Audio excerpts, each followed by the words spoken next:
Pero antes de iniciar el tema de seguridad, vamos a tener un enlace muy rápido con Nuevo León, porque hoy damos el banderazo de salida de la construcción del tren Saltillo-Nuevo Laredo. Están allá Jesús Esteva y Andrés Layuz. Entonces, si me ayudan, hacemos primero el enlace y luego, siéntense por favor, y luego vamos ya al informe de seguridad. Adelante.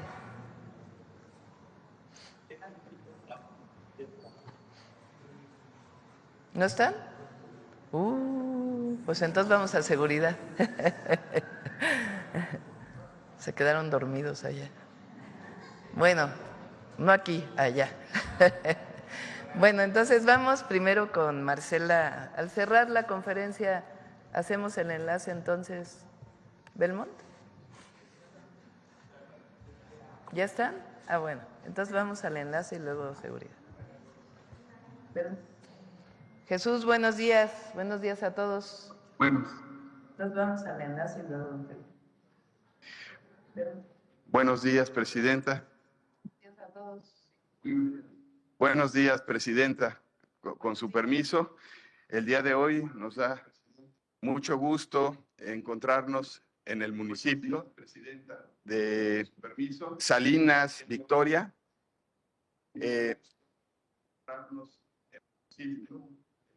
Y estamos con el gobernador de Nuevo León, con el presidente municipal de Salinas, Victoria, con el maestro Andrés Layuz y con el ingeniero Ricardo Ibarra de la empresa Ingenieros Civiles Asociados.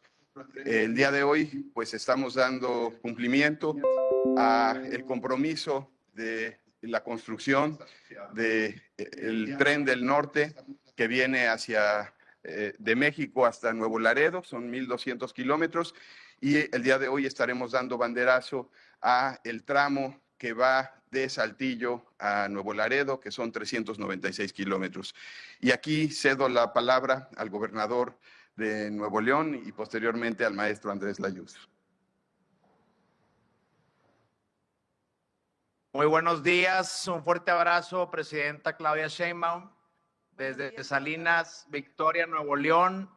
Muy contentos, muy agradecidos aquí al secretario de Comunicaciones, al maestro Layuz y a todo México decirles que este tren del norte nos trae mucho entusiasmo.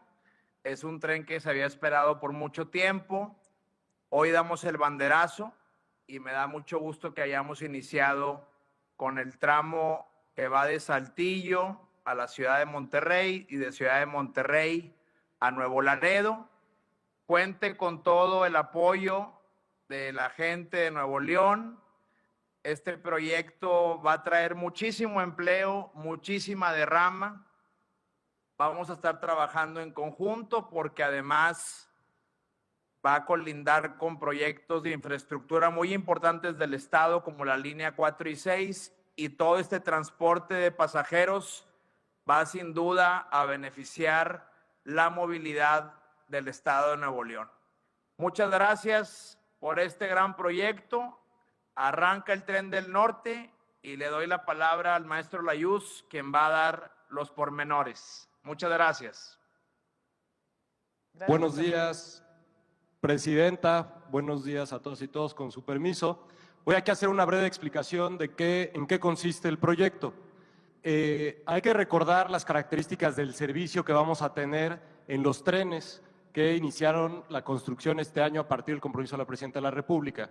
Lo primero es que vamos a tener vías dedicadas. Esto quiere decir que el tren de pasajeros va a ir sobre su propia vía, con velocidades máximas de entre 160 y 200 kilómetros por hora, y que habrá estaciones principales y secundarias. Ahorita les mostraré cuáles son. Tenemos estaciones también terminales, que son estaciones más grandes, estaciones intermedias y estaciones de baja demanda en poblados más pequeños. En el caso del recorrido que va desde Saltillo hasta Nuevo Laredo, estamos dividiendo la obra en 4 tramos y estamos en este momento en Unión San Javier, que es el poblado más cercano donde estamos físicamente, donde se inicia la obra de estos 100 kilómetros que también contienen la estación de Villa Aldama. El recorrido total desde Saltillo a Nuevo Laredo son 396 kilómetros. En unos días también ya tendremos los anuncios de inicio para el tramo Saltillo-Santa Catarina, Arroyo, El Sauz, Nuevo Laredo y la zona metropolitana de Monterrey. Las características de la construcción son las siguientes. En este tramo se van a construir los 105 kilómetros de vías de pasajeras, en donde tendremos tipo de vía sencilla. Esto se debe a que tenemos un largo recorrido en una zona plana, con el derecho de vía bastante amplio. Estamos calculando un viaducto, 15 pasos vehiculares, un paso superior vehicular, 30 puentes ferroviarios y 146 obras de drenaje. Como les decía, en este tramo tenemos la estación de Villaldama y los empleos directos que ya se están generando son 4.744 directos y 14.676 indirectos. Tenemos aquí también una imagen de cómo queda la vía una vez que se construya.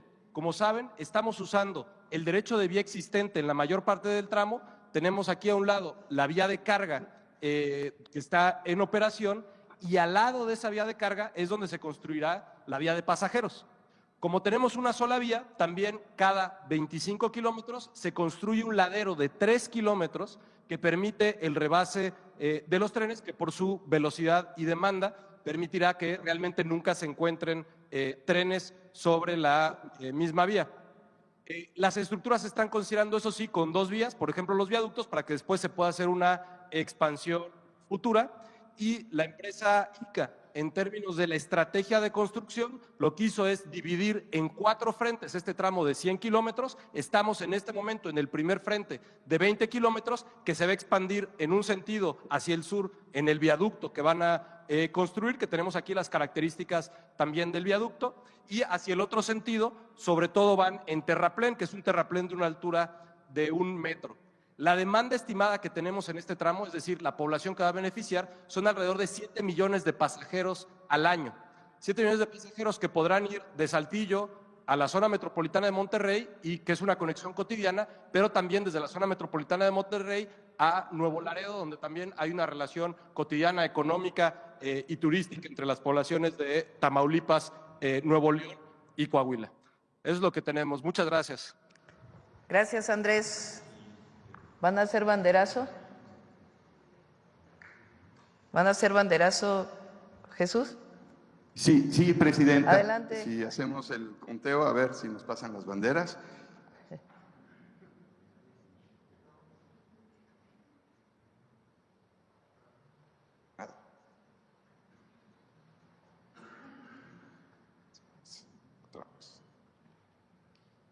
Bueno, pues estamos listos.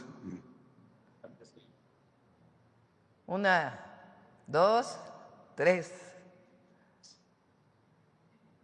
¡Bravo! Bravo. Bueno, el día de hoy inicia la construcción del tren en el norte de Saltillo a Nuevo Laredo. Recuerden que este es el tren que va desde Ciudad de México hasta Nuevo Laredo. Se está construyendo México-Querétaro por los ingenieros militares, por el agrupamiento Felipe Ángeles. Y el siguiente tramo es este que estamos construyendo en el norte, y el próximo año ya vamos a licitar las siguientes partes. Bueno, ahora sí vamos al tema de seguridad. Marcela.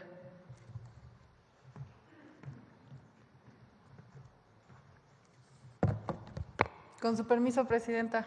Muy buenos días a todas y a todos. Como ya mencionó la Presidenta, el día de hoy, como ustedes saben, a inicio de cada mes les presentamos el reporte de incidencia delictiva con, en este caso, cifras consolidadas al 31 de agosto de 2025, y esto es con información de las 32 fiscalías estatales del país a 11 meses de la administración de la Presidenta, la doctora Claudia Sheinbaum. Si nos ponen la primera gráfica, gracias. En esta primera gráfica podemos ver la tendencia en el promedio diario de víctimas de homicidio doloso de forma mensual. Esta gráfica va de agosto de 2024 a agosto de 2025. Destaca la disminución de 32% de septiembre de 2024 a agosto de 2025. Como se puede ver claramente en esta gráfica, en los últimos 11 meses se ha presentado una tendencia sostenida a la baja. Iniciamos en septiembre, con el inicio de la administración, en 86.9 homicidios diario promedio en el país, y este agosto de 2025 cerró en 59.2 homicidios diarios en el país. Esta disminución, que como señalaba ya es de 32%, la siguiente por favor, implica que en agosto se registraron 27 homicidios menos que los registrados en septiembre de 2024. Ahora bien, si analizamos el promedio diario de homicidios durante los meses de agosto de los últimos años, la siguiente por favor, agosto de 2025, como también se ve claramente en la gráfica, todos estos son, las barras son los meses únicamente de agosto de los últimos 10 años. Agosto de 2025 es el más bajo precisamente desde 2015. La siguiente, por favor. En lo que respecta a la tendencia durante este 2025, en esta lámina podemos ver los promedios de homicidio, pero de forma anual. En estos primeros 8 meses del año tenemos un promedio de 68.4 homicidios diarios. Esto, si comparamos el 2018, que se registraron 100.5 homicidios diarios, es una reducción de 32% en estos 7 años. A continuación, la siguiente, pasamos a las entidades federativas. Esta gráfica nos señala los homicidios dolosos a nivel nacional, pero la distribución a nivel estatal de enero a agosto del presente año. Como ha ocurrido en los últimos meses, identificamos que 7 estados concentran prácticamente la mitad, en este caso 51% del total de los homicidios dolosos del país. En este caso, en estos primeros 8 meses del año, el primer lugar lo ocupa Guanajuato, con 11.6% del total a nivel nacional. El segundo lugar está Chihuahua, que representa 7.3% del total nacional. Tercer lugar, Baja California, con 7.1%. En cuarto lugar está Sinaloa, también con 7.1%. Quinto lugar, Estado de México, con 6.6%. Le sigue Guerrero, con 5.9%. Y en séptimo lugar está Michoacán, con 5.5% del total nacional. Ahora, en la siguiente gráfica podemos ver esta misma distribución, pero únicamente del mes de agosto de 2025. En este caso, también 7 estados concentran el 49% del total de los homicidios. Encabeza la lista Guanajuato, con 9.4% del total. Le sigue Chihuahua, con 7.4%. Y en tercer lugar, Baja California, con 7.1%. Ahora, si observamos el promedio diario de homicidios dolosos por entidad federativa de septiembre, la siguiente por favor, de septiembre contra agosto de 2025, observamos que 28 entidades federativas disminuyeron en su promedio diario de homicidios dolosos. Destacan 6 estados en donde se registró una disminución de más del 50% en el promedio de homicidios. Está Zacatecas con menos 82%, San Luis Potosí con menos 71%, Quintana Roo con menos 67%, Nuevo León menos 63%, Querétaro con menos 61% y Tlaxcala con menos 57%. Ahora veremos puntualmente algunos estados, sobre todo estados que en un inicio de la administración concentraban la mayor cantidad de homicidios para ver sus tendencias en los últimos meses. Iniciamos con Guanajuato. La siguiente, gracias. Vemos, como ustedes saben, durante los primeros meses de la administración se registró un incremento entre septiembre y febrero. Sin embargo, después de detenciones importantes de generadores de violencia realizadas por el Gabinete de Seguridad, en marzo pasado los homicidios han presentado una disminución en estos meses del 56.1%, pasando de 12.7 homicidios diarios en febrero a 5.58 en este agosto que acaba de concluir. En la siguiente, por favor, este es el estado de Baja California. Se muestra también una tendencia, como pueden ver, sostenida a la baja. En este caso, la disminución es de 41.2% en el número de homicidios diarios promedio, mientras que en septiembre de 2024 se registraron 7.13 homicidios diarios en promedio. En agosto esta cifra fue de 4.1. En la siguiente gráfica, por favor, podemos ver el comportamiento de este delito en el Estado de México. También toda la línea de agosto de 2024 a agosto de 2025. Si comparamos el inicio de la administración contra agosto que acaba de concluir, hubo una disminución de 41.2%. Se pasó de 6.63 homicidios en septiembre del año pasado a 3.9 homicidios promedio en agosto de 2025. La siguiente gráfica muestra, en este caso, la evolución que ha tenido este delito en el estado de Sinaloa, como es de todos conocidos. En septiembre de 2024 hubo un incremento significativo en el número de homicidios dolosos. Sin embargo, desde entonces, podemos ver que desde junio hay una tendencia de 2 meses con reducción, que es de 44.4%. De hecho, destaca que este agosto, que cerró con un promedio de 3.84 homicidios diario promedio, es el más bajo desde septiembre del año pasado. Por otro lado, la siguiente, por favor. En cuanto a los delitos de alto impacto, esta gráfica muestra la tendencia a nivel nacional de agosto de 2024 a agosto de 2025. Como se puede ver en la lámina, entre septiembre y octubre de 2024 se tuvo un ligero incremento. Sin embargo, vemos en el resto del tiempo una tendencia sostenida a la baja y podemos reportar una disminución de 21% en los delitos de alto impacto, pasando de 603.6 delitos de alto impacto que se registraban en promedio al día en septiembre a 477 delitos durante este agosto. Además de todo el periodo analizado, también señalar que agosto es el mes más bajo de estos 11 meses. Ahora bien, cuando analizamos el comportamiento anual que han tenido los delitos de alto impacto, también se observa una tendencia a la baja. Si comparamos los últimos 8 años, podemos ver en la lámina que en 2018 el promedio diario de delitos era de 969.4, mientras que en agosto de 2025, el promedio de este 2025, es de 527.8, lo cual representa una disminución de 45.6%.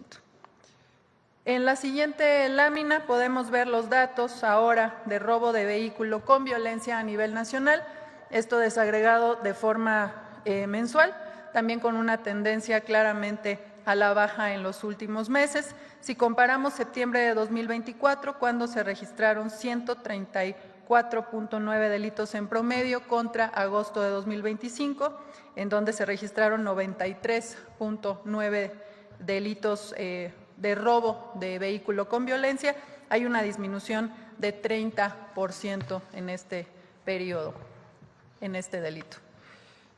La siguiente gráfica, por favor. En esta podemos observar los datos de robo a transportista con violencia a nivel nacional. En el último año también observamos una tendencia a la baja con una disminución del 29% en este delito de septiembre de 2024 a agosto de 2025.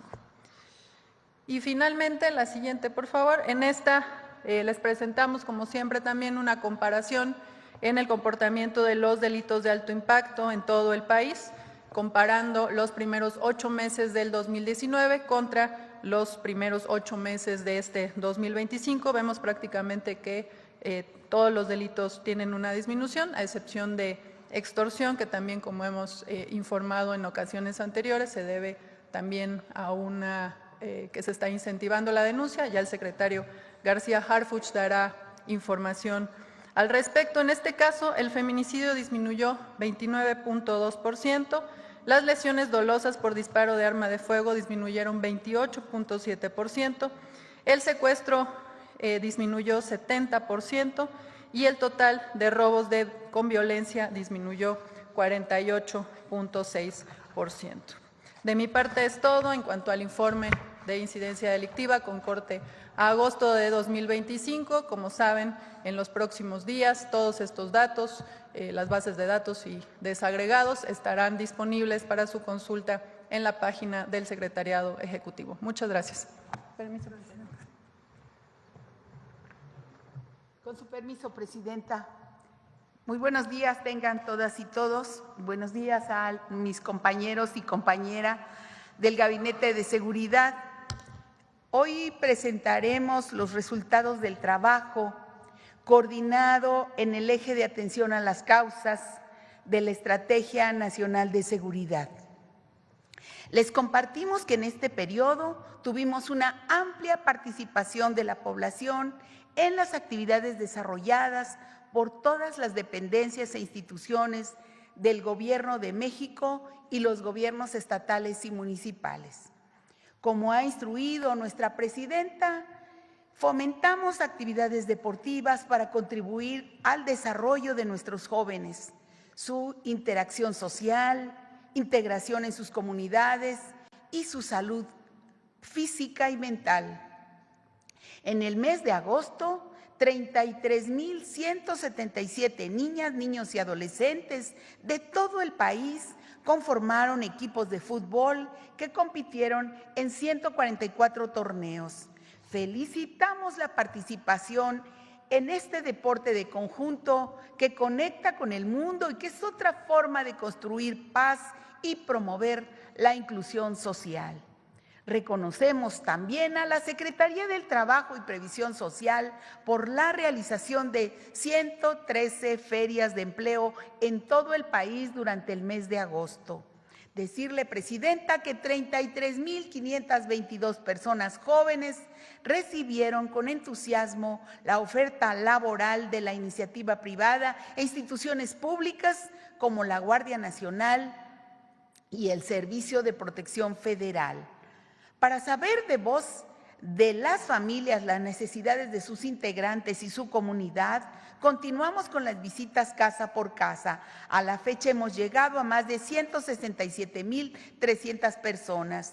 Nuestras ferias de paz responden a las necesidades identificadas en estos recorridos. A la fecha hemos realizado 296.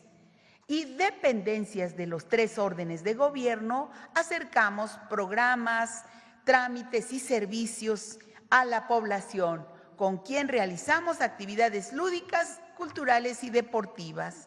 Los comités de paz son un mecanismo para impulsar los proyectos que requieren las comunidades, vecinas y vecinos proactivos en favor del bienestar común.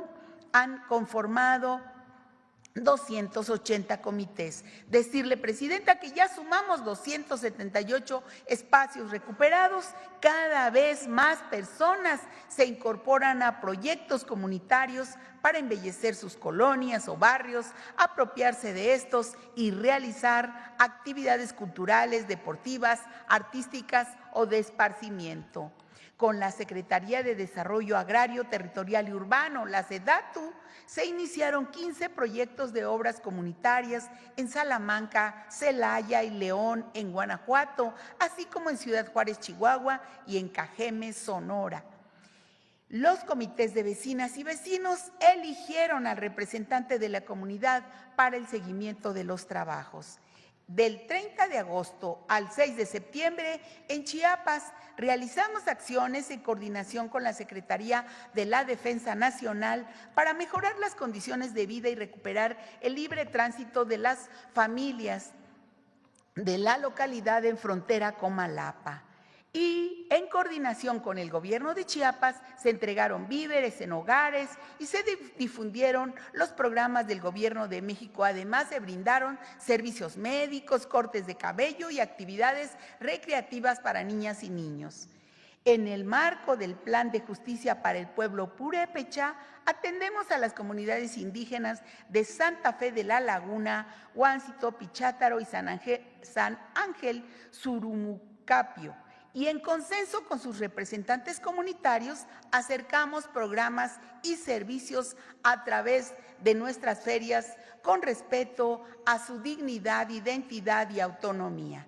Y con la convicción de que las causas que originan la violencia se atienden en el territorio, las 32 mesas de paz estatales y 266 regionales continúan el trabajo permanente en las comunidades a través de 4.959 jornadas por la paz. Impulsamos actividades deportivas, ferias de salud para mujeres y personas mayores, reforestación de áreas verdes, pláticas por la paz y contra las adicciones. Y en coordinación con la Secretaría de Hacienda, la Secretaría de la Defensa Nacional, la Secretaría del Buen Gobierno, la Secretaría de Bienestar, Aduanas, el INDEP, el SAT y Guardia Nacional, así como en autoridades estatales y municipales, seguimos visitando las comunidades más pobres y alejadas con el Tianguis del Bienestar. Entregamos a la población enseres domésticos, telas, ropa, artículos de primera necesidad, nuevos, gratuitos, que fueron decomisados en aduanas. Y del 25 al 30 de agosto visitamos los municipios General Eliodoro Castillo y Quelchultenango en la montaña de Guerrero.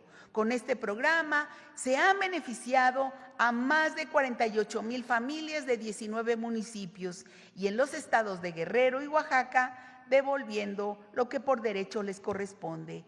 Nuestro agradecimiento a la Secretaría de la Defensa Nacional, también a la Iglesia Católica que nos presta los atrios, con quienes coordinamos el programa Sí al Desarme, Sí a la Paz, que ha realizado ya en 29 entidades. El día de ayer iniciamos en el municipio de Tlaquepaque, Jalisco. Invitamos a la población a participar.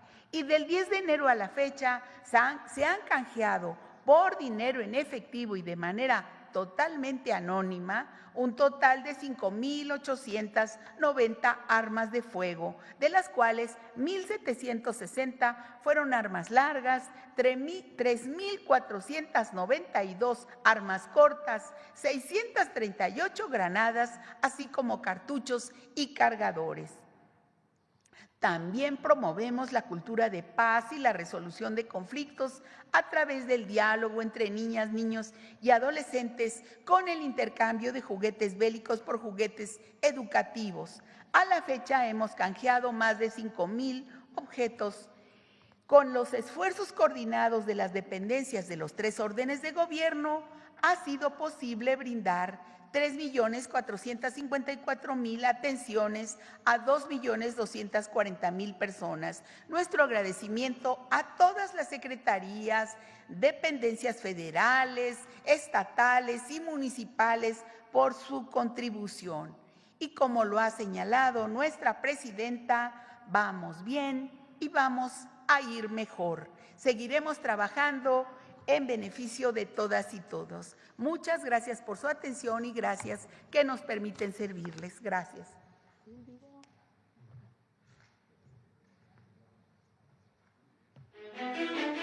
La Estrategia Nacional para atender las causas que generan la violencia acerca servicios y programas a mujeres en municipios prioritarios del país. El Gobierno de México, en colaboración con autoridades estatales y municipales, instala ferias de paz en plazas públicas, donde se brinda atención médica y psicológica, así como asesorías jurídicas y contra las violencias. Está súper bien que hagan este tipo de programas o ayudan mucho a la comunidad y pues está muy bien, la verdad. Con anticipación, servidores públicos invitan a la población, casa por casa, para que acudan a las ferias.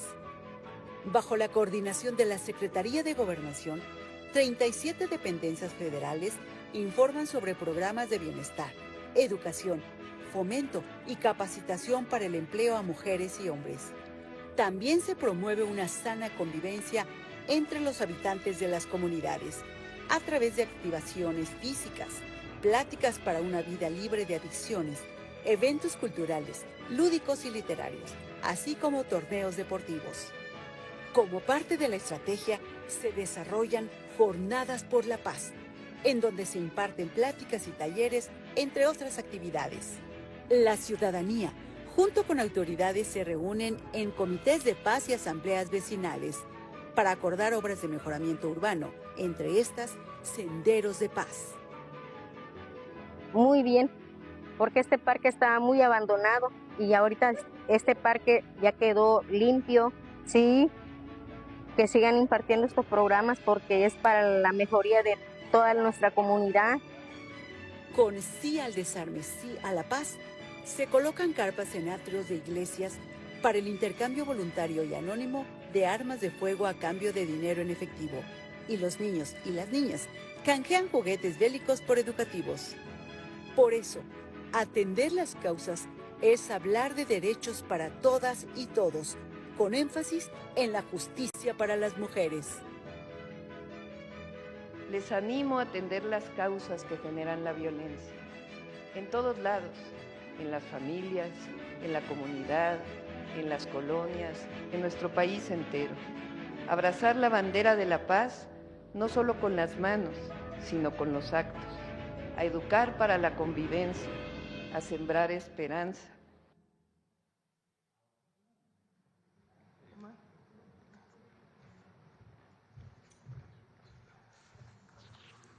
Muy buenos días, con su permiso, señora presidenta. Vamos a informar los avances de la Estrategia Nacional de Seguridad a 11 meses del gobierno de la presidenta Claudia Sheinbaum.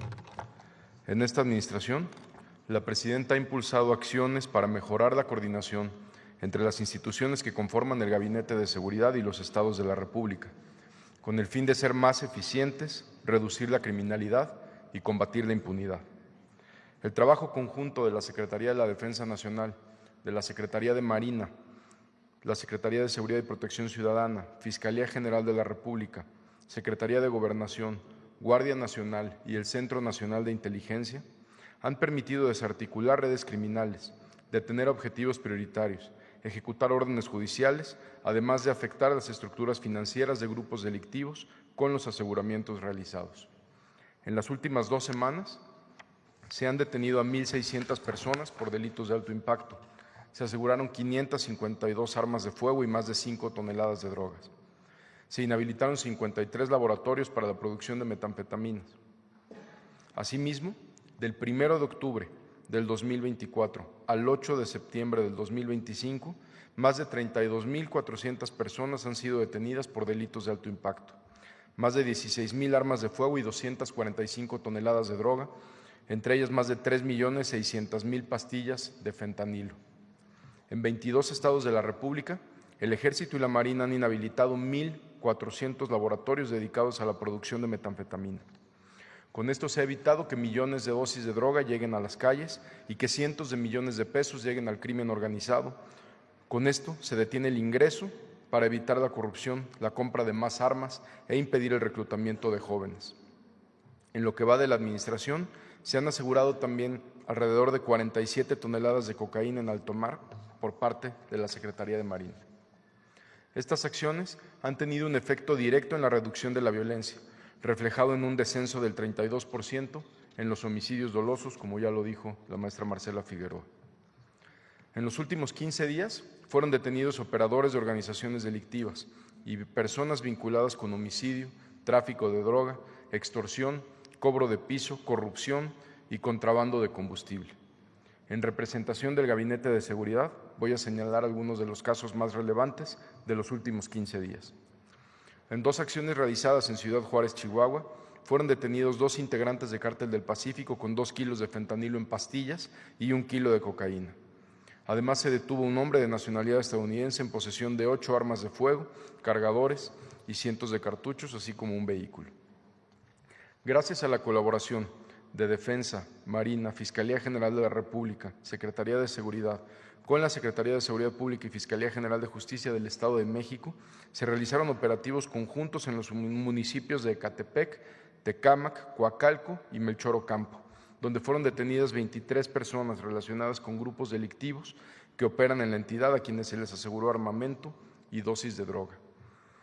Uno de los detenidos es identificado como Rubén N., alias El Tío, principal generador de violencia en la zona. En Acapulco también se llevaron a cabo 2 operativos en coordinación con autoridades locales, donde fue detenido Gabriel N., quien cuenta con una orden de extradición al estar relacionado con un feminicidio, robo y disponer de forma indebida de recursos y valores de los clientes de las instituciones de crédito. También fue detenido René N., alias El Cubano, identificado como objetivo prioritario para la Fiscalía del Estado de Guerrero, integrante del grupo delictivo Los Rusos, relacionado con homicidios, venta de narcóticos, así como extorsiones. En San Luis Potosí fue detenido un sujeto en posesión de 395 kilos de metanfetamina, con una afectación económica a la delincuencia organizada de 107 millones de pesos. En Tabasco destaca la detención de Giovanni N., alias El Gordo, operador de esta célula delictiva llamada La Barredora, además de Narciso N., identificado como responsable de 4 homicidios ocurridos en el municipio de Centla. Durante su detención se rescataron a 7 menores de edad, a quienes había sustraído, los cuales hoy se encuentran a salvo.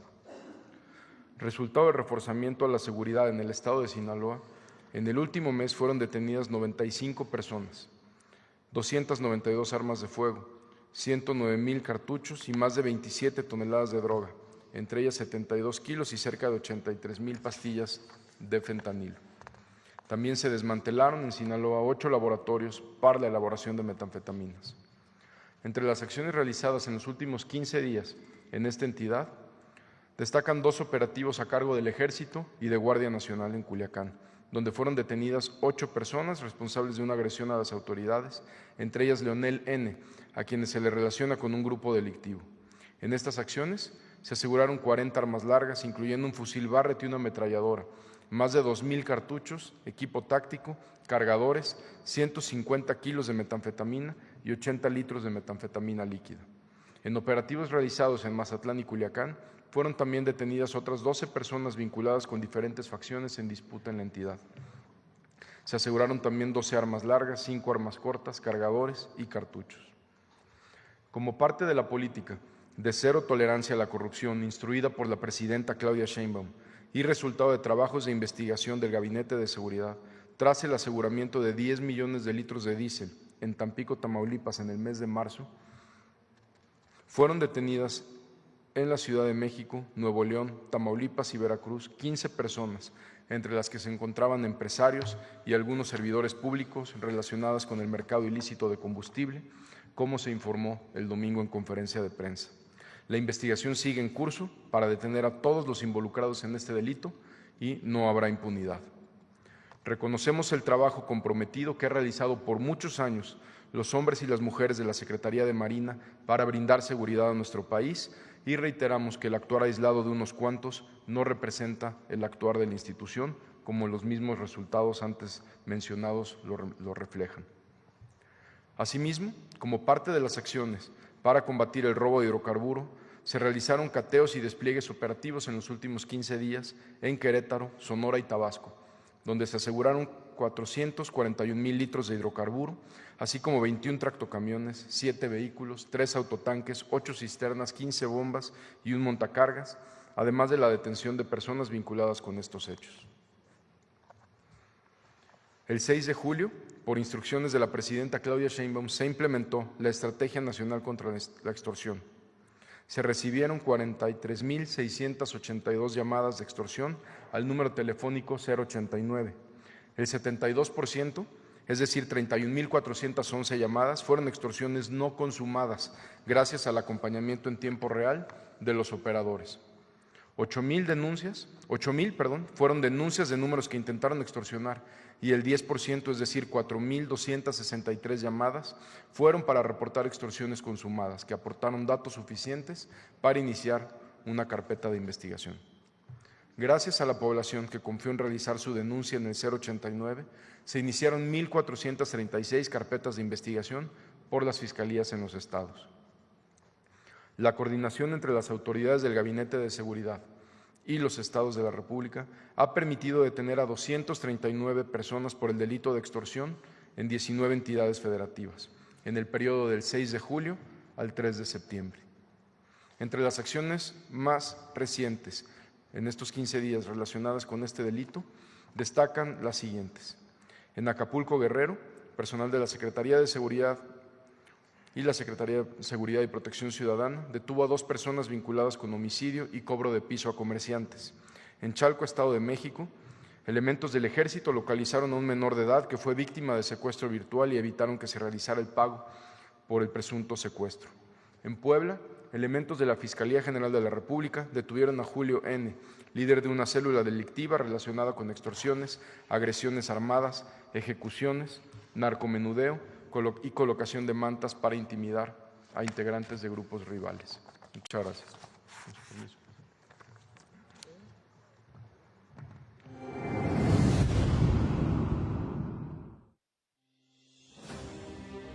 Desde octubre de 2024, el Gobierno de México dio un impulso decidido hacia la construcción de un país más seguro, mediante la Estrategia Nacional de Seguridad.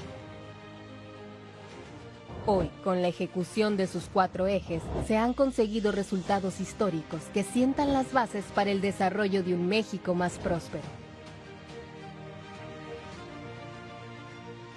Los resultados son claros y el trabajo conjunto arroja una cifra histórica en la disminución de homicidios en nuestro país,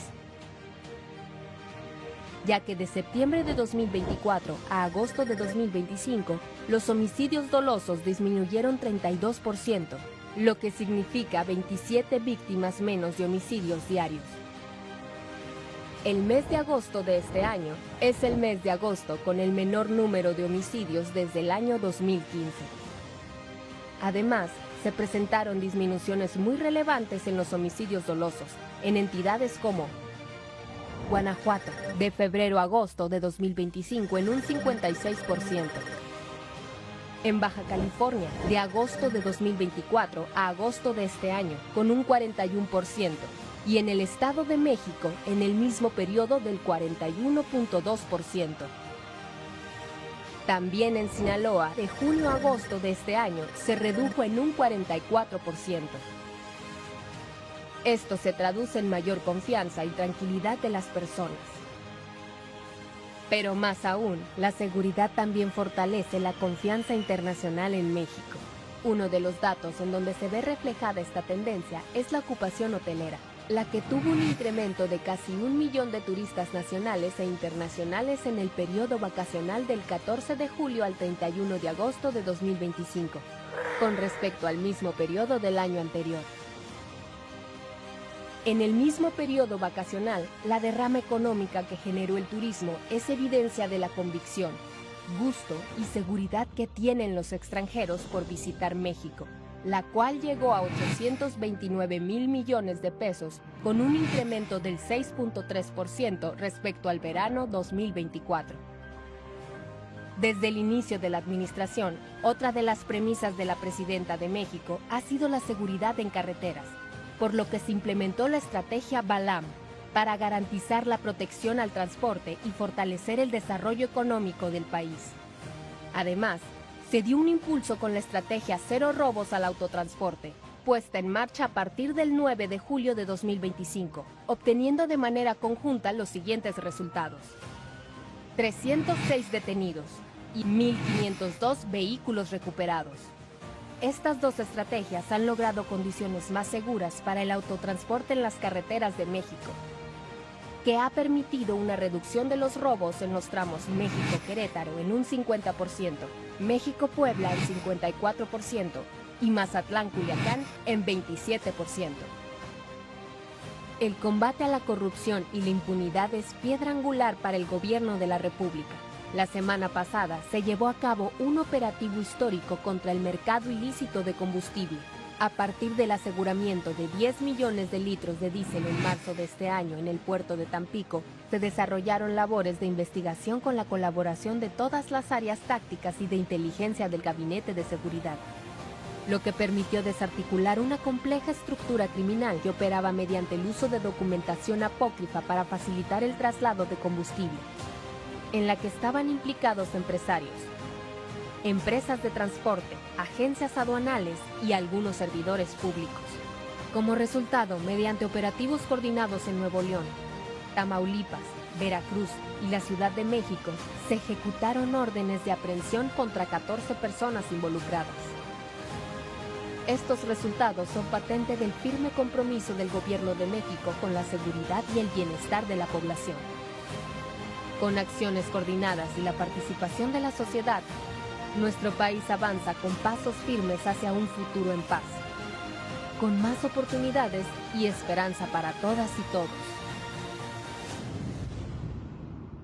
Gobierno de México. Pon la gráfica de homicidios.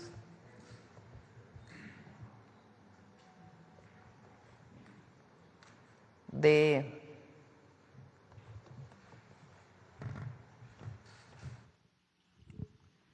septiembre de 2024, nosotros, recuerden, entramos el 1 de octubre, septiembre del 2024, que tuvo en promedio 86.9, más bien que tuvo 86.9 homicidios diarios en promedio. Agosto tiene 59.2, lo que representa la siguiente: 27 homicidios diarios menos. En agosto, 27 personas menos perdieron la vida por homicidio doloso respecto a septiembre del 2024. Una felicitación al Gabinete de Seguridad y el trabajo diario de todas y de todos. Muy importante esta reducción.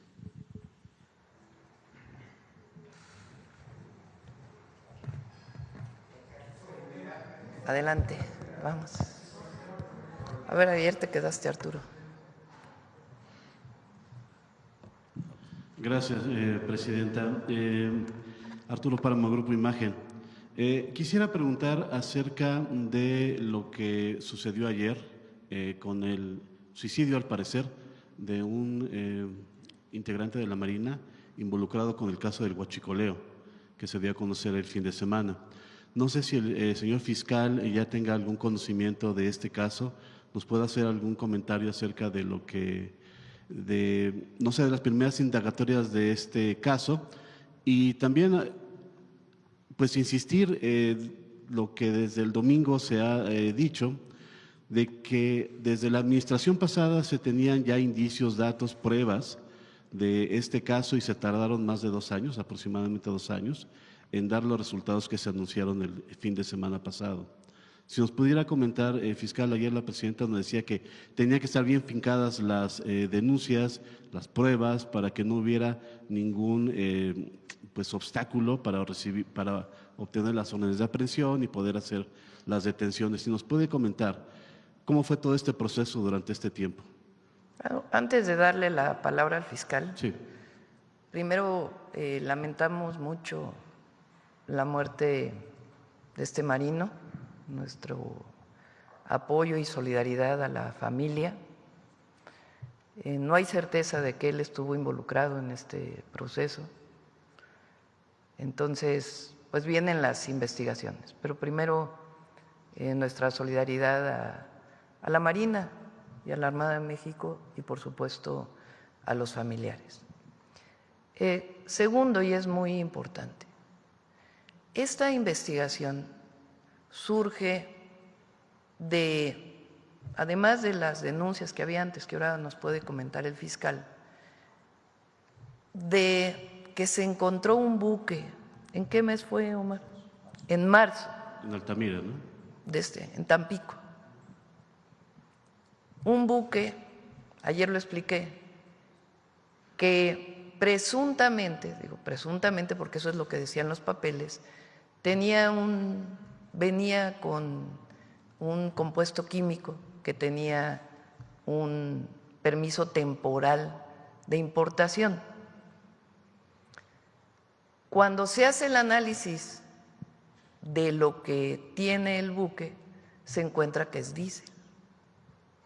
Y de ahí se da seguimiento al propio buque, a las pipas que cargaron, a dónde fueron almacenadas, y de ahí viene esta investigación que llega a los 14 detenidos y sigue la investigación, así como otros casos que hemos encontrado ya en nuestra administración de combustible que estaba entrando por fronteras que supuestamente traía otro químico o alguna otra sustancia, pero que en realidad era combustible.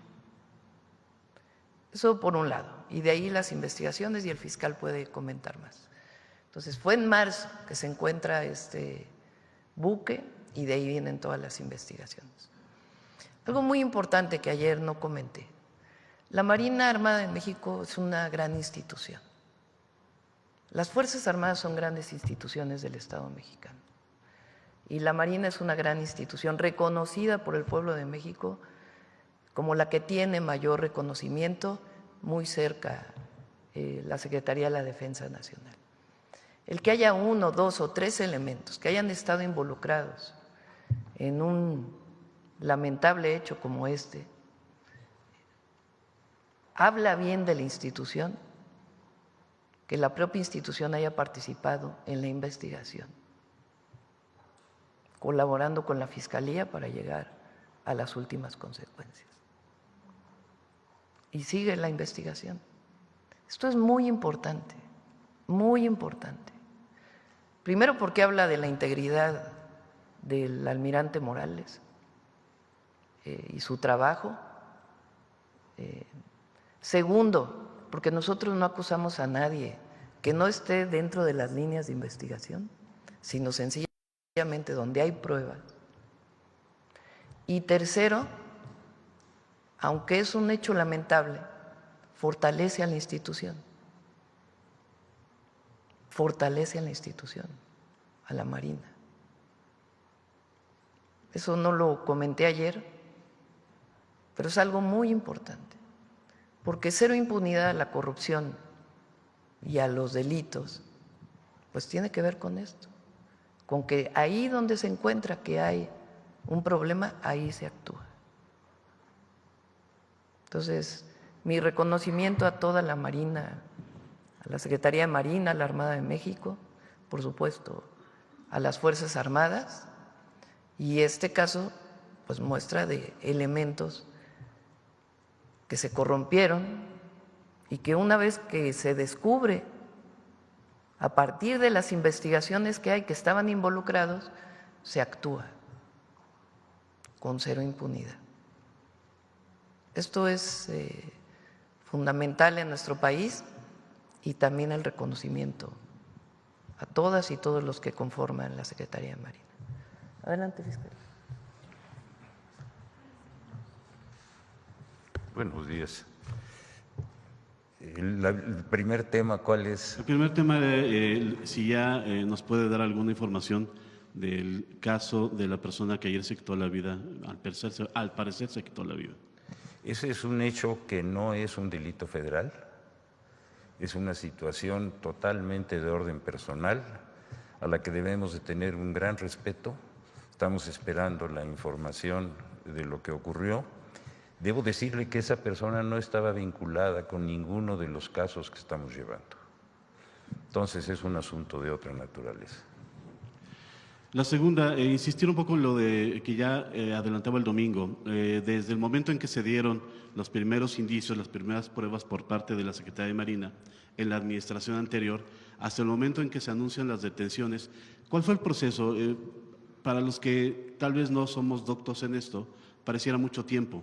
Ayer la presidenta comentaba que se tiene que afincar perfectamente las investigaciones para que no haya ningún problema al momento de solicitar las órdenes de aprehensión, judicializar el caso y esto.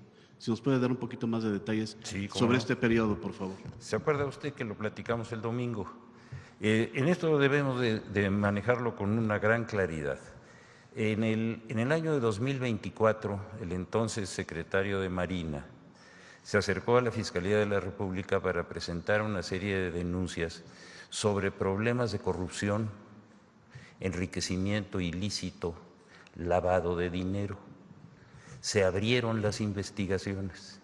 Inmediatamente la Fiscalía no solamente abrió las investigaciones, sino que las puso bajo control judicial. Es decir, a partir de ese momento, todas las diligencias que se hicieron en esos temas fueron bajo control judicial.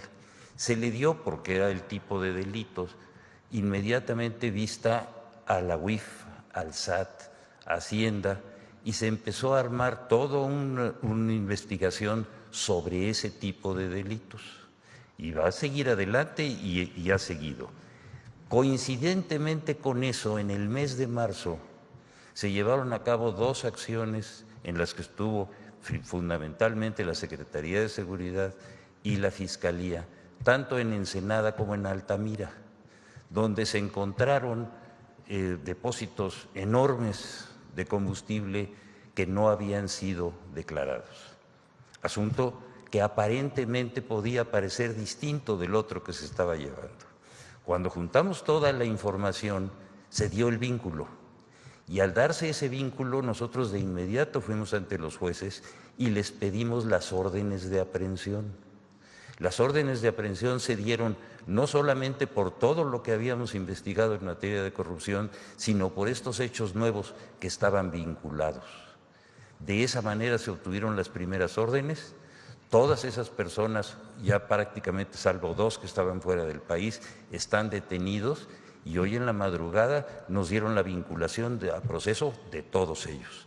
Yo creo que con esto queda suficientemente claro. Los 14, entonces. Sí, señor. Muchísimas gracias. A usted, señor. Presidenta, si me permite otra pregunta acerca de el paquete fiscal, el paquete económico que se entregó ayer a la Cámara de Diputados, con la salvedad de que al rato va a haber una rueda de prensa del secretario de Hacienda. Si nos pudiese comentar, estos incrementos a impuestos a refrescos, tabaco, videojuegos, ¿es parte de la estrategia que se tiene para tener mayor recaudación, Presidenta? Es de salud. En el caso de bebidas azucaradas, y tiene que ver, todos los fondos que se recauden van directamente a un fondo de salud. Y tiene que ver con lo que hemos estado hablando aquí del daño que provocan las bebidas azucaradas. Es una decisión no recaudatoria, sino que tiene que ver con la salud de las y los mexicanos. Va a venir el jueves, yo creo, la Secretaría de Salud. Van a dar mucha información, todavía más, de las bebidas azucaradas, y la recaudación relacionada con eso va directo a un fondo de salud para atender todas las enfermedades o padecimientos que están vinculados con el exceso de consumo de bebidas azucaradas. ¿El tabaco? Igual. Es lo mismo, es lo mismo. ¿Videojuegos? Tiene que ver con temas de seguridad. Ok, gracias. Y ya vamos a hablar en algún momento de videojuegos. Y evidentemente no vamos a entrar a un tema de prohibición, pero sí de la atención que deben prestar padres y madres de familia al uso de los videojuegos y qué tipo de videojuegos, cómo se usan en línea, en fin. Estamos trabajando sobre ello y en una de las reuniones o de uno de los informes de seguridad vamos a hablar de ello.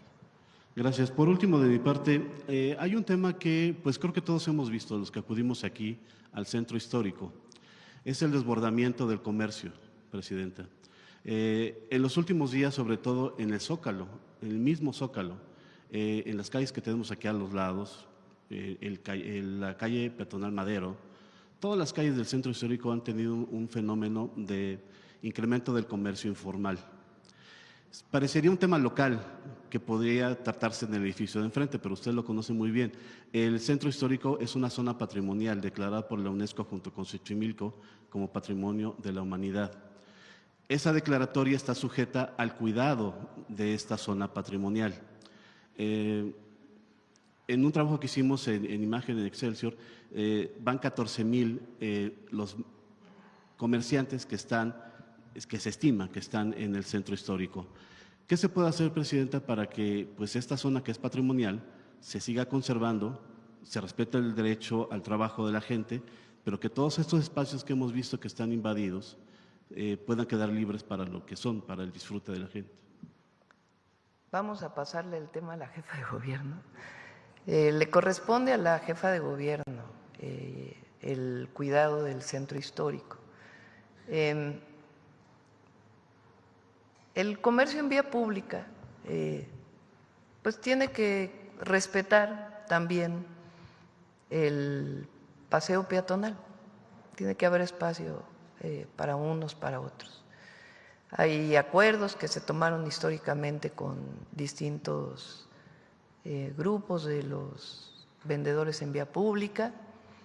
Entonces, pues le corresponde al gobierno de la ciudad y es importante que haya respeto entre todos, que haya espacio para unas cosas y espacio para el disfrute del peatón, de los turistas, de los que pasean, de los que trabajan en el centro histórico. Siempre tiene que haber pues un balance. Entonces, pues vamos a comentárselo a la jefa de gobierno. Muchas gracias. Sí. Vamos, a ver aquí.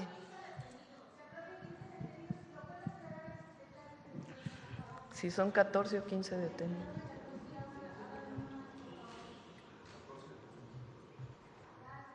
Fueron 14 detenidos. 14. No, disculpe, perdón. Presidente, buenos días. Israel Aldave, de Grupo Fórmula. Buenos días a todos. Con el debido respeto al elemento de la Secretaría de Marina, preguntarle, Presidenta, si hay evidencia de que se suicidó o lo asesinaron. Bien, yo creo que por respeto a la familia. Es algo que la Secretaría de Marina ya dará la información. Yo creo que hay que siempre tener una parte de sensibilidad en estos casos. Entonces, le pedimos ahí a Secretaría de Marina que en su momento pueda, ya con las investigaciones de la Fiscalía Estatal o local, informar las características de lo que pasó y por lo pronto, pues más bien nuestra solidaridad a la familia y a la propia Secretaría. Sí, gracias, Presidenta. Continuando en este mismo caso, esta red criminal, si me permite llamarla así, que encabezaba el vicealmirante Farías, ¿tienen ustedes alguna información de que haya sido el autor intelectual del asesinato del delegado de la Fiscalía General de la República justamente en Tamaulipas? Omar. No, como lo mencionó el señor fiscal el domingo en la conferencia, no tiene nada que ver un asunto con otro, ni están relacionadas ninguno de los detenidos, de los 14 detenidos, con el caso del delegado de Tamaulipas. ¿Y en qué va esa investigación del asesinato del fiscal? Es una investigación que tiene la Fiscalía General de la República en curso. Ok. En este mismo caso, hay orden de aprehensión en contra del exgobernador del estado de Baja California, Ernesto Rufo. También se habla del exsenador de Morena, Ricardo Novello, que era el dueño del predio en donde se encontraron estos tanques de huachicol en el estado de Baja California. ¿Tienen alguna información de esto? Omar, Al momento, ninguno de las dos personas que usted mencionó cuenta con orden de aprehensión. Ninguno de los dos. Gracias. Y ya finalmente, en otro caso, preguntarle, si me permite, Presidenta, al señor fiscal, ¿en qué va la investigación del exsecretario de Seguridad del Estado de Tabasco, Hernán Bermúdez? ¿Lo tienen ubicado? ¿Está vivo? Que pudiera darnos más información. Y si ya ha declarado en este caso el exgobernador, ahora senador, Adán Augusto López. En ese tema, que como ustedes saben muy bien, se inició en el gobierno del Estado por asuntos de carácter local. Cuando se nos dio vista del caso del que era secretario particular del secretario de Seguridad, nos dieron vista en razón de delitos de carácter federal, sobre todo de delitos patrimoniales. Actuamos de inmediato, obtuvimos la orden de aprehensión, lo detuvimos, está sujeto a proceso y está en la cárcel. Otro de sus ayudantes, que fue detenido por la Secretaría de Seguridad, se acogió a un criterio de oportunidad y nos ha estado dando una información muy valiosa que nos han permitido ya primero establecer la ficha roja, hablar con todas las autoridades de Interpol de todo el resto del mundo y estamos trabajando para localizar a esta persona. Cuando esta persona, que la vamos a localizar, eso no cabe duda, porque Interpol es muy eficiente, vamos a tener toda la información que aclare este asunto. Muchas gracias. El exgobernador Adán Augusto López ya declaró en este caso. Lo han llamado ustedes a declarar. La Fiscalía no puede llamar a personas que no tienen una vinculación directa. Necesitamos obtener la aprehensión de este individuo y a partir de ese momento vamos a saber quiénes son los que están involucrados. Presidenta, por otra parte, en esta reciente reunión que sostuvo usted con el secretario de Estado norteamericano, Marco Rubio, habló de que al gobierno de nuestro país le interesan que sean traídos al territorio nacional para que rindan cuentas ante la justicia mexicana algunos objetivos criminales. ¿Nos podría decir quiénes son estos objetivos que le interesan al gobierno? No sé si lo pueda comentar. Lo que le solicitamos a Marco Rubio, ¿en qué caso está relacionado? Sí, lo comento. ¿Sí? Son sobre el caso Ayotzinapa. Se lo habíamos comentado a los familiares, padres y madres. Son 2 personas que se está pidiendo su extradición y se lo comenté personalmente al secretario del Departamento de Estado. Fueron solamente estas 2 personas. Presidenta, ya por otra parte, si me permite finalmente… Y por la sensibilidad de lo que significa para nuestro país este caso. Por otra parte, si me permite, Presidenta, dice la DEA, la Agencia Antidrogas norteamericana, que le asestó un duro golpe al cártel de Sinaloa los últimos días del pasado mes de agosto. Hablan de que hubo acciones tanto en los Estados Unidos como a nivel internacional. No dan los nombres de qué países estuvieron, en qué se llevaron a cabo estas acciones. ¿En México sucedió algo así? Omar. ¿Alguna incursión? En México hemos estado teniendo detenciones relevantes de manera permanente relacionadas con el cártel de Sinaloa, relacionadas con un operativo o gran operativo de la DEA internacional y que involucra a México, no hemos tenido ninguna operación en conjunto. Muchas gracias. A ver, ¿quién más? A ver, acá se quedó desde ella. Buenos días, Presidenta. Noemí Gutiérrez, del Heraldo de México. Comentarle que hoy en el periódico publicamos una encuesta en el que 77% de la población está de acuerdo con su trabajo y también está respaldando que hay mejoras en programas y en obras. ¿Cuál sería su opinión al respecto? Pues agradecer a la gente, siempre. Agradecer el apoyo y decir que no vamos a fallar, vamos a seguir trabajando. ¿Y sobre esta opinión que tiene que están mejorando los programas sociales? Pues es que hay más programas de bienestar.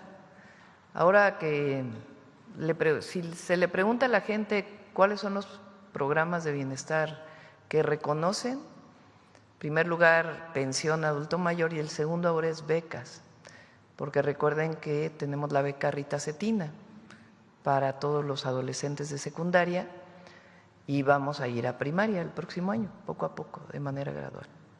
Ajá, Presidenta, también se están reactivando las redadas allá en Los Ángeles. ¿Cuál es la instrucción que se le dio al consulado? A todos los consulados, de inmediato cuando hay una redada, hay un mecanismo, hay un protocolo, hay una alerta en donde de inmediato se ponen en contacto tanto con las autoridades estadounidenses, en particular pues de quienes participan o son parte de estos operativos.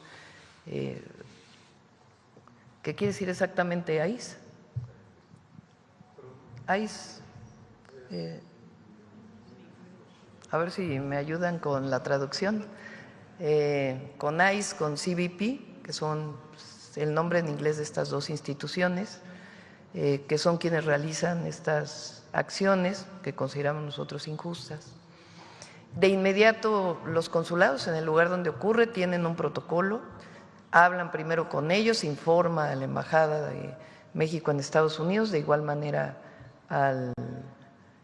a la Cancillería aquí, el subsecretario Roberto Velasco de inmediato también alerta o funcionan estos protocolos de alerta.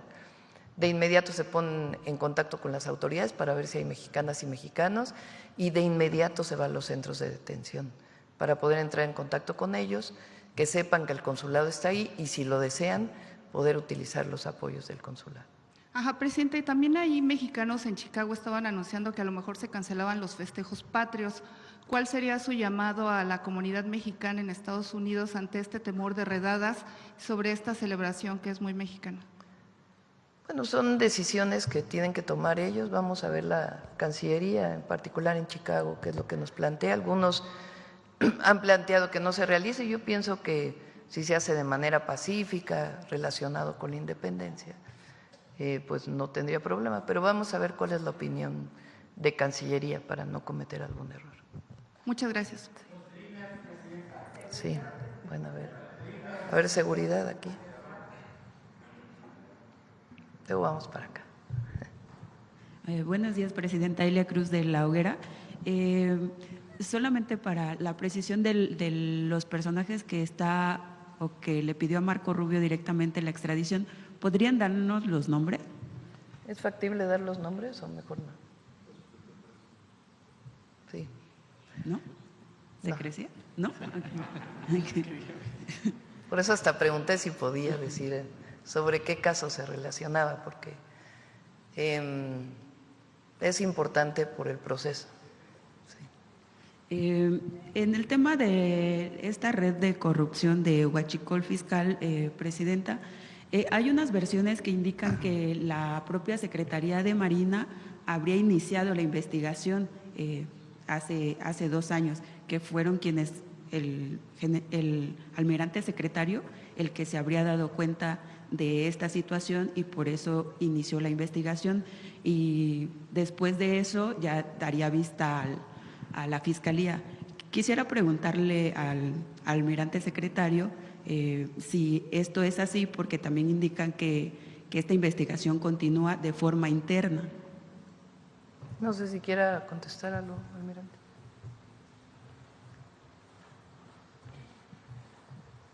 Buenos días. A nivel interno, nosotros tenemos muchos controles. Tenemos contrainteligencia, tenemos medidas de control y confianza, tenemos muchas formas de evitar que la corrupción se incruste en la institución. Por ello, el compromiso es cero tolerancia y vamos a continuar. ¿Continúa la investigación bajo su mandato? Sí, continúa. ¿Tenemos algunos datos de que nos pudiera compartir de que si esta investigación, además de los elementos que se anunciaron en la conferencia pasada del domingo, hay otros elementos involucrados?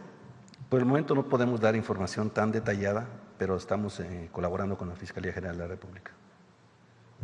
Esa investigación, nada más como un último tema con respecto a la Secretaría, ¿cuándo se empezó la investigación exactamente y cuándo se le da vista a la Fiscalía?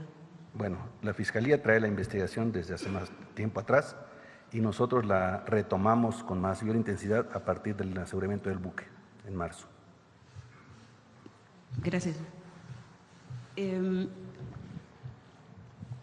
Quisiera preguntarle al fiscal si tenemos algunos elementos de la Secretaría de Marina involucrados en esta trama pues, de corrupción de Huachicol Fiscal. ¿Cómo serán procesados? ¿Por el fuero militar o por el fuero común?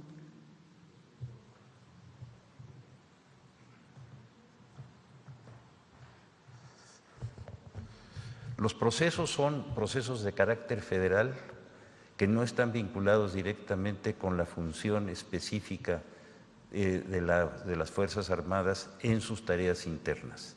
Es por hechos delictivos que están establecidos en el Código Penal Federal y por eso se les está procesando. Es decir, por el fuero común. Con esa claridad. Ok, gracias. Presidenta, ¿su gobierno tiene alguna cifra a cuánto asciende el desfalco de esta red de corrupción, de ese ingreso que no llegó al erario público? Sí hay cálculos, no sé si los tengamos en este momento. La Secretaría de Energía, a partir del aseguramiento de este buque, vio incrementada la venta de combustibles, particularmente de diésel, en el norte de la República. Es decir, de alguna manera llegaba a algunas de las estaciones de servicio del norte de la República. El monto exacto de cuál es el daño, no sé si ya lo tienen estimado, pero se está trabajando en ello y la Secretaría de Energía lo tiene y se los damos más adelante. ¿Nos los pasan más tarde? Sí. Muchas gracias.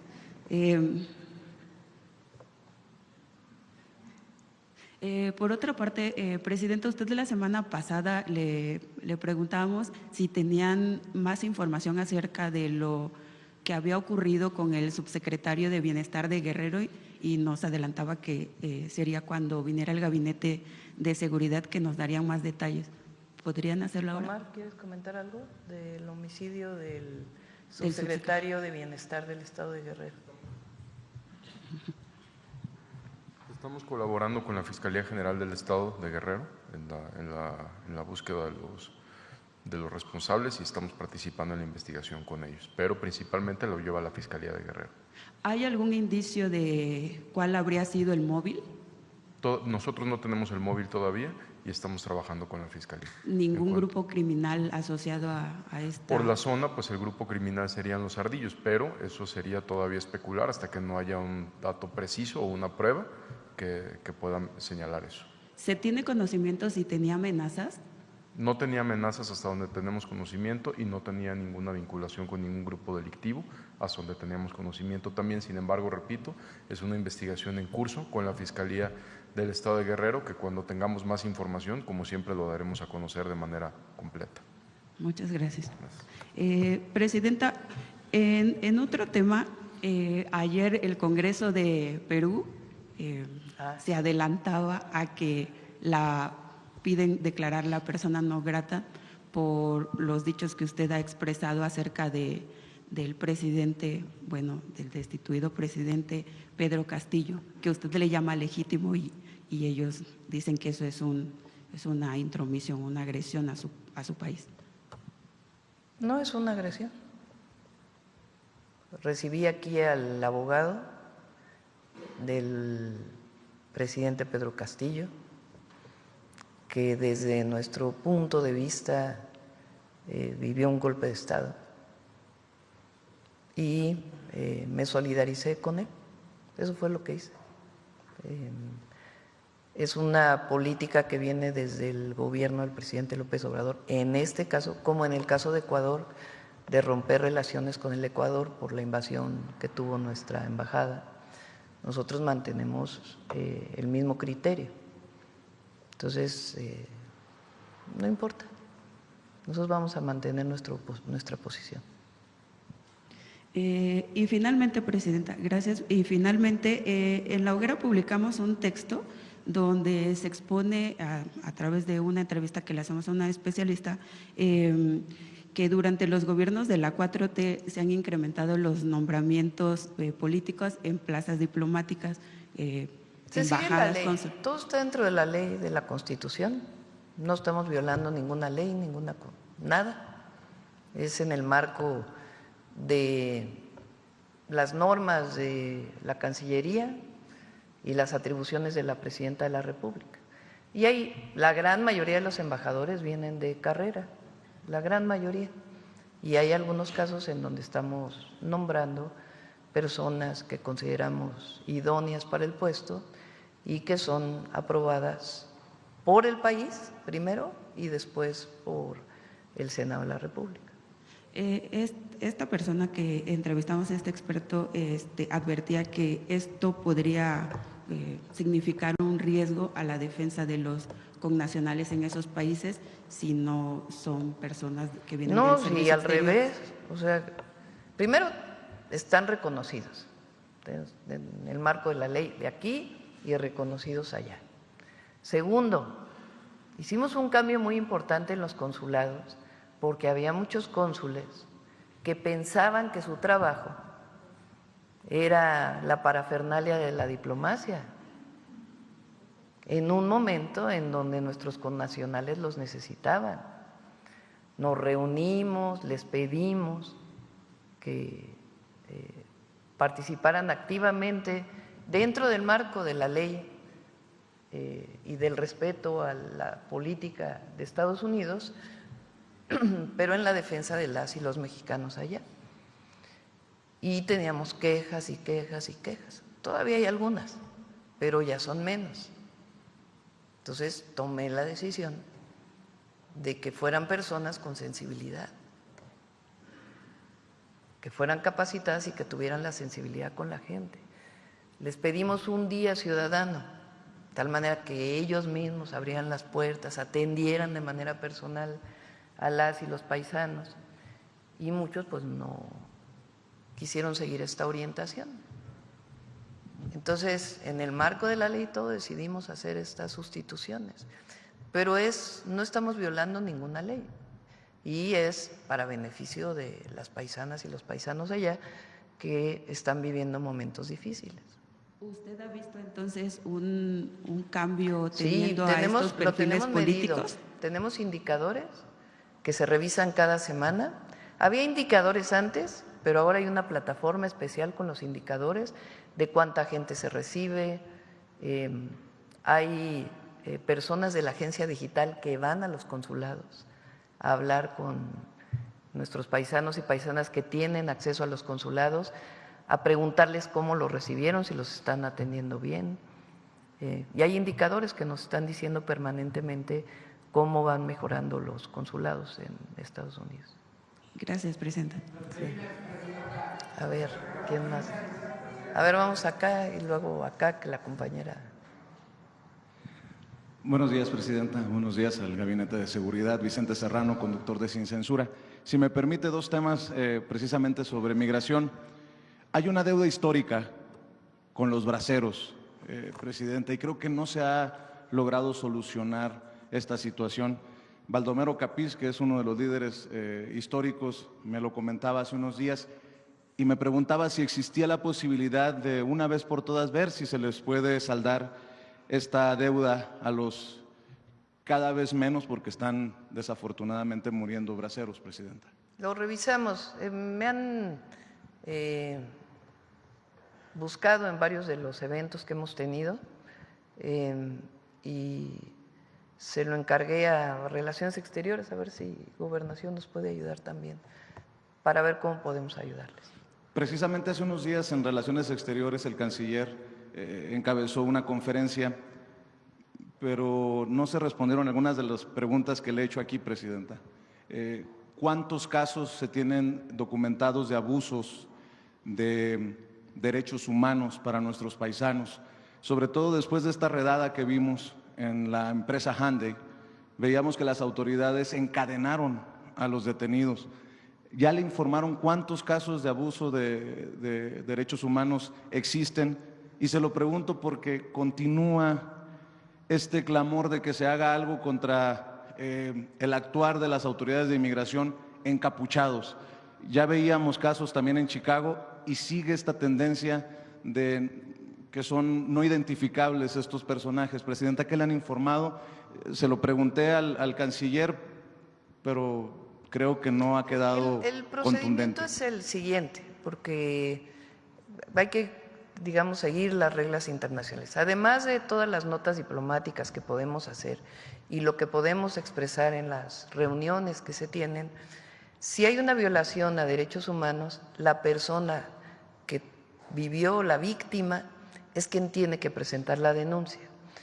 Se les apoya con los abogados para que sigan el caso en los Estados Unidos en donde se presente esta denuncia. Ese es el procedimiento que se debe seguir, además de todos los procedimientos diplomáticos que existen desde Cancillería o desde los propios consulados. En estos casos, en el último caso hubo 23 mexicanos, 13 de ellos aceptaron el apoyo consular.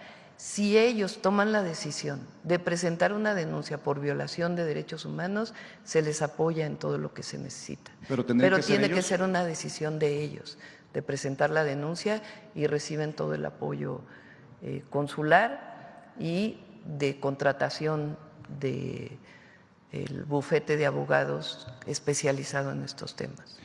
Si me permiten en otros temas, ¿percibe usted una campaña como tal para tratar de denostar a las Fuerzas Armadas, a las autoridades por el caso de Huachicol? Se lo pregunto por lo que mencionaba que son las instituciones más confiables. Se ha dicho que no por unos cuantos se puede o se debería juzgar a todos, a la institución completa, pero sí veo una intención de medios y de comentócratas, como les llama usted. ¿Cuál reflexión le podría dejar a esa gente que le sigue dando la confianza a la Marina, al Ejército, a la Guardia Nacional, Presidenta? Porque pareciera que buscan que la gente no tenga en quién confiar y la gente no puede ir por la vida sin confiar en la autoridad. ¿Qué reflexión como la guía moral y ética de este proceso de transformación dejaría, Presidenta? Primero, la oposición y algunos medios y algunos comentócratas van a criticar lo que sea y van a aprovechar cualquier situación para denostar. Pero el pueblo es muy inteligente, la gente es muy inteligente. La Secretaría de Marina y después el Ejército tienen las mayores calificaciones de reconocimiento de cualquier institución y lo van a seguir teniendo. El que se haya actuado contra un elemento o algunos elementos que cometieron estas irregularidades fortalece a la institución. La fortalece, porque hay un reconocimiento de que ahí donde hay alguien que no está cumpliendo ni con los valores militares, ni con los valores éticos ni morales, y no está cumpliendo con la ley, pues hay consecuencias. Eso fortalece a las instituciones siempre, y la gente lo sabe, y la gente reconoce pues que se actúe cuando se encuentra un caso de corrupción. Ahora, ayer estaba viendo las redes un ratito, porque la verdad, que en contra de la Marina son los mismos que apapachaban a García Luna, ¿no? Que en vez de decir, qué bueno que se actuó, qué bueno que la institución está actuando, qué bueno que hay un caso como este y hay actuación. No, ya es buscar denostar. Igual que a la administración pasada, al presidente López Obrador, que ese también tiene ganado el corazón del pueblo, ese por más que le digan lo que le quieran decir, eso no va a cambiar la opinión de la gente. Porque la gente sabe que si hubo programas de bienestar, que si hubo obras públicas estratégicas como el Tren Maya, el Interoceánico, la refinería, el AIFA, pues fue porque se sacó dinero de la corrupción y de los privilegios para ponerlos al servicio del pueblo. Eso no va a cambiar en la imagen del presidente López Obrador, ni de su gobierno, ni de la Marina, ni del Ejército, ni de la Guardia Nacional. Y al revés, nosotros consideramos que ahí donde se encuentra un caso con pruebas, porque también hay todos estos, y el otro, y ¿dónde está la prueba? Entonces, cuando hay pruebas de un caso, se actúa por parte de la Fiscalía y se coadyuva con la Fiscalía para la información. Fue el caso en este particular lamentable situación, porque es lamentable que ocurra que una persona, servidor público, se corrompa. Hubo apoyo de Marina, apoyo para poder llegar a las últimas consecuencias. Entonces, van a seguir diciendo. E increíblemente el apoyo popular al movimiento es mayor,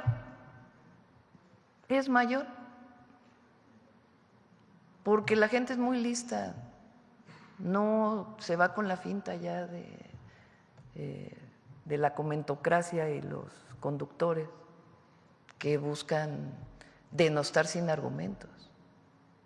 Además, una falta de respeto para quienes arriesgan la vida en las labores de seguridad. Además, coincido plenamente, pues la Marina, la Defensa nos ayudan, seguridad nacional, seguridad interior, seguridad pública,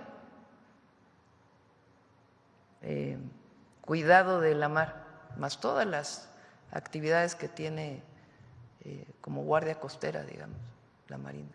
Entonces son instituciones de primera y con elementos de primerísima, preparadísimos. Las grandes instituciones del Estado mexicano. Ahora, si hay un elemento que se corrompe, pues hay que actuar. ¿Para qué? Para defender a la institución. Con su permiso, si me permite, dos cosas para cerrar de mi parte, Presidenta. En el tema del paquete económico presentado, yo sostengo que como nunca antes el ciudadano de a pie podría tener la oportunidad de opinar acerca de estos impuestos saludables y quedarán exhibidos aquellos que defienden los intereses de las refresqueras, de las tabacaleras, de incluso las empresas que promueven las apuestas y que nos han llevado a un problema de ludopatía muy grave en nuestro país también, y lo de los juegos violentos para los niños. Si bien es cierto, el ciudadano tiene la libertad de tomarse el refresco, de fumarse el cigarro, de comprarle a su hijo lo que quiera y de gastarse el dinero como quiera, creo que amerita que escuchen de usted por qué. Porque en esa libertad estamos en los problemas de diabetes, de obesidad, de ludopatía y de todo esto que se aborda constantemente aquí en la Mañanera del Pueblo, Presidenta. Es tal vez uno de los planes más sociales que se hayan presentado en los últimos años, tal vez, Presidenta. ¿Así lo podría catalogar? Fíjense que hicimos una encuesta. A ver si la pasamos, no sé si mañana o el jueves, mandamos a hacer una encuesta de qué opina la gente de las bebidas azucaradas, bueno, digo los refrescos. Entonces, 88% era, considera que le hace daño.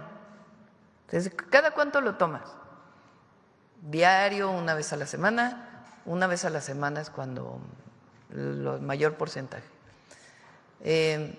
¿Consideras que es saludable o que te hace daño? Que te hace daño, sí, pero 80 y tantos %. ¿Y por qué lo tomas? Porque me gusta, la mayoría. Bueno, tomar azúcar y tomar azúcar y tomar… Ah, mira, ahí está. Miren, ¿qué tan dañino cree usted que es el consumo de refrescos para su salud? 88% muy dañino. Pero le preguntan, ¿y por qué? Ya me diste la primicia, a ver, ya sácala completa. ¿La que sigue la tiene? ¿En dónde acostumbra a tomar el refresco? En casa. ¿La que sigue? ¿Cada cuánto consume usted refresco? Todos los días, 29%. Recuerden que además los que tienen endulcorantes, creo que se llaman, ¿no? Los de dieta, los de cero, también provocan problemas en la salud. No es que una vez a la semana, 45%. Y luego, ¿por qué es lo que me gusta tomar? 50%. Bueno, estar tomando bebidas de estas, pues también tiene cierta adicción al azúcar. Pero lo que más me llama la atención es que la gente, hasta ahí déjalo ya, después presentamos la otra parte, sabe que le hace daño. Entonces, pues es muy importante que se haga el esfuerzo. Y además, todo lo que se vaya a recaudar va precisamente para atender las enfermedades que tienen que ver con el abuso. Viene el jueves, yo creo, Secretaría de Salud, porque con varios de los miembros de la Secretaría de Salud, porque muchas de las empresas que venden bebidas azucaradas dicen que no hay pruebas de que tenga efectos en la salud y se van a presentar pues todos los estudios.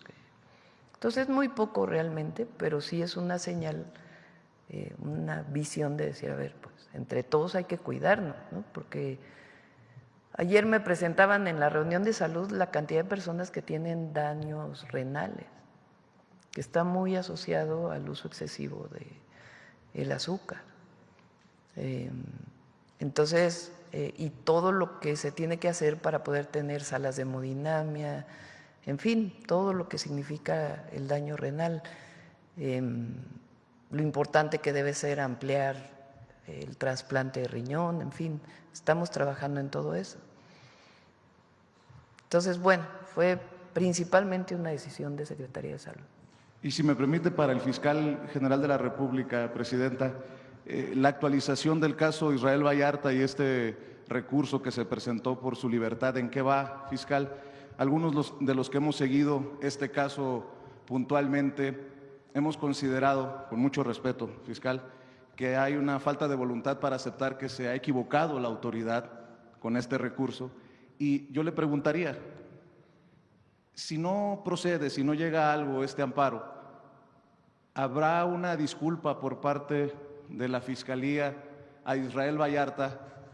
He platicado con él y a pesar de que se han presentado una tras otra versiones, cartas incluso, pues no hay nada que pueda llevar a la revocación o al reverso de esta decisión de la jueza de libertad.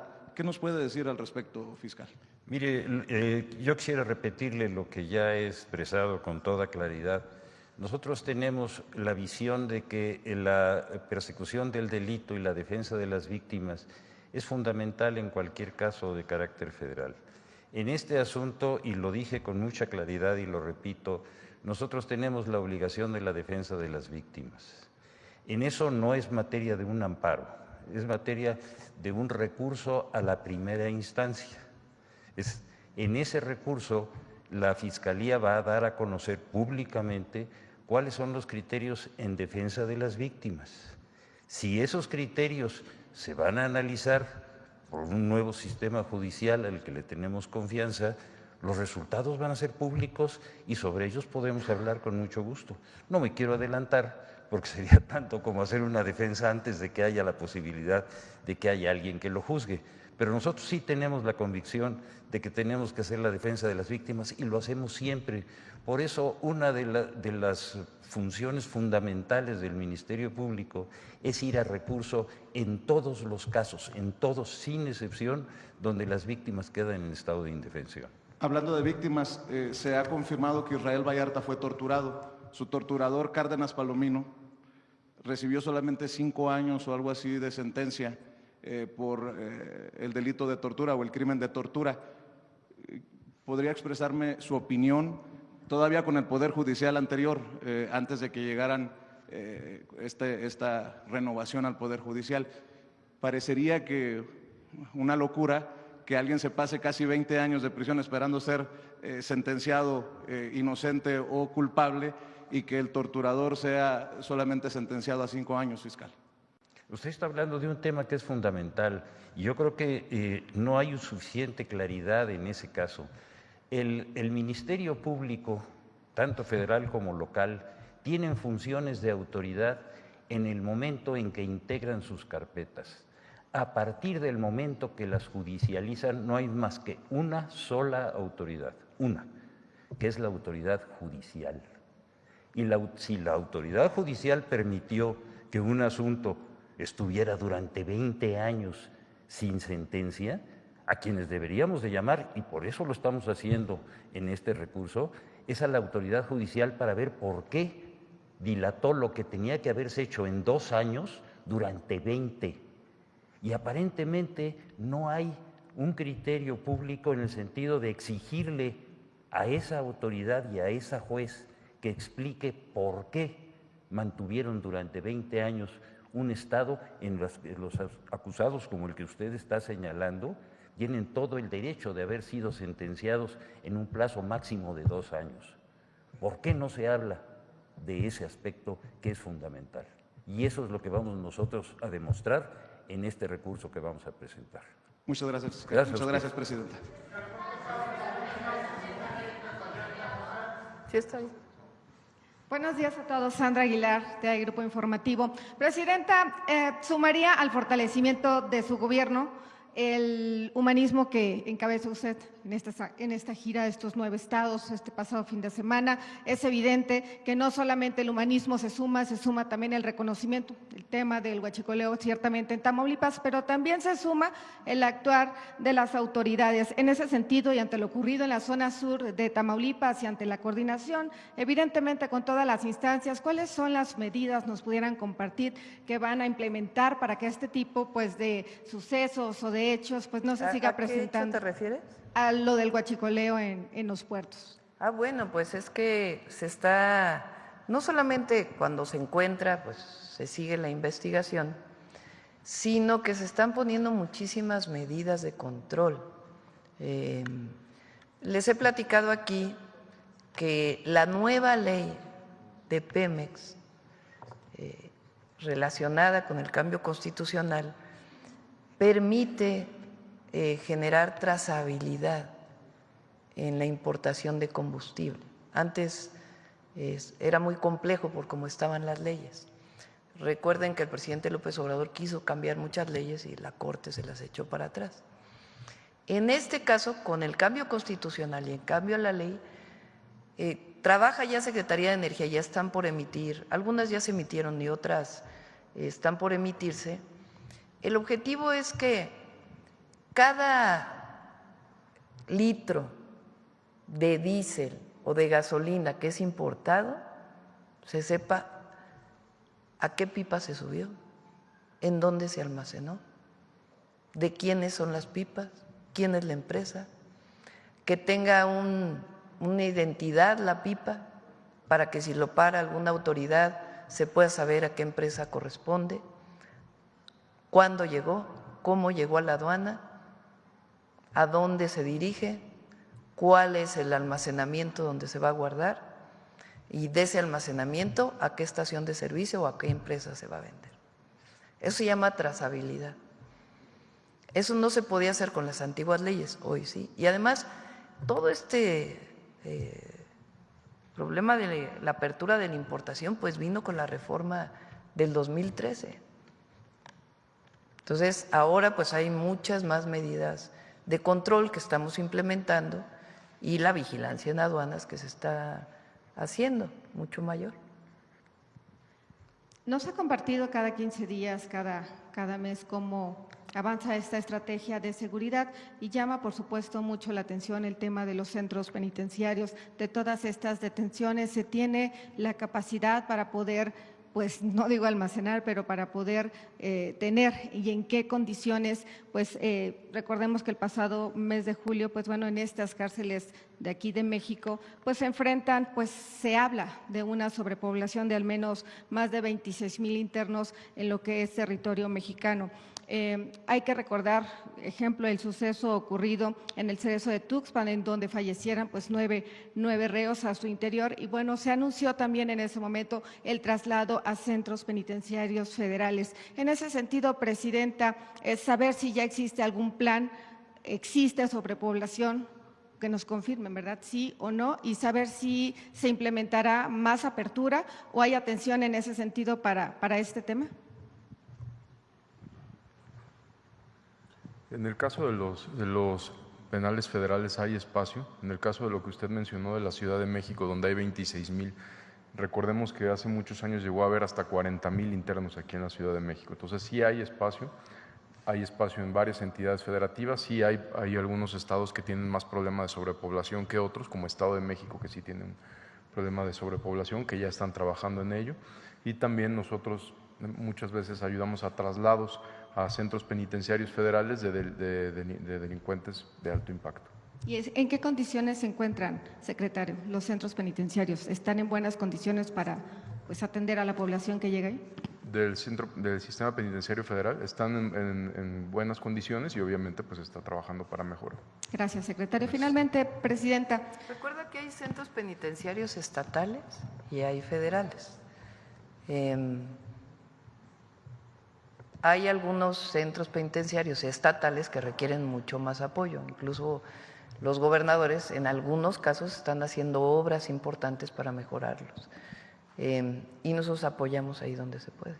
Finalmente, Presidenta, el día de mañana se cumple ya un año de esta aprobación de la reforma al Poder Judicial. Por primera vez, en efecto, por primera vez, estos 3 poderes son elegidos por el pueblo. Se sabe que, bueno, pues ya nos ha compartido que el próximo lunes 15 de septiembre pues será un evento tranquilo, austero, a como nos ha acostumbrado desde el día 1. Sin embargo, llama mucho la atención el desfile del martes 16 de septiembre.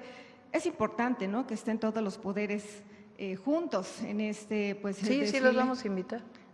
¿Asistirá, por ejemplo, la presidenta de la mesa directiva de todos, pues diputados? Sí, evidentemente se invita a todos, ya deciden ellos si quieren venir o no. Y ante el pero protagonismo, se invita a todos.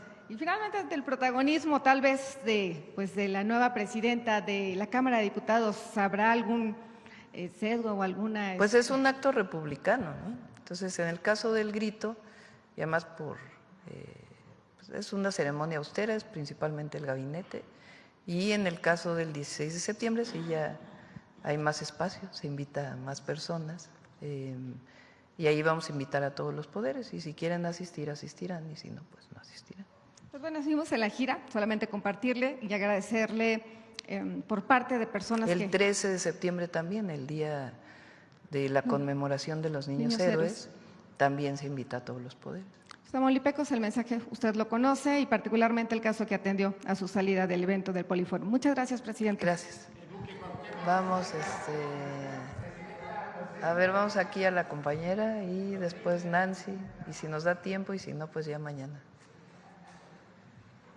Gracias, presidenta. Buenos días, Shaila Rosagel, corresponsal de Grupo Gili, El Imparcial de Sonora, La Crónica de Mexicali y Frontera de Tijuana. Presidenta, preguntarle sobre el programa de créditos a los ganaderos sonorenses que anunció en su gira, en su visita a Sonora. ¿Qué más información nos puede dar sobre el arranque y el funcionamiento de este programa? Son 3 estados, Sonora, Coahuila y Durango. Ya vamos a invitar a Sader para que explique con todo detalle. Esencialmente es una solicitud que ellos tenían desde hace mucho tiempo, que en vez de exportar se produzca en México. Y particularmente ahora con el cierre de la frontera, pues ellos solicitan más esta situación. Entonces es un apoyo de 2.181 millones de pesos.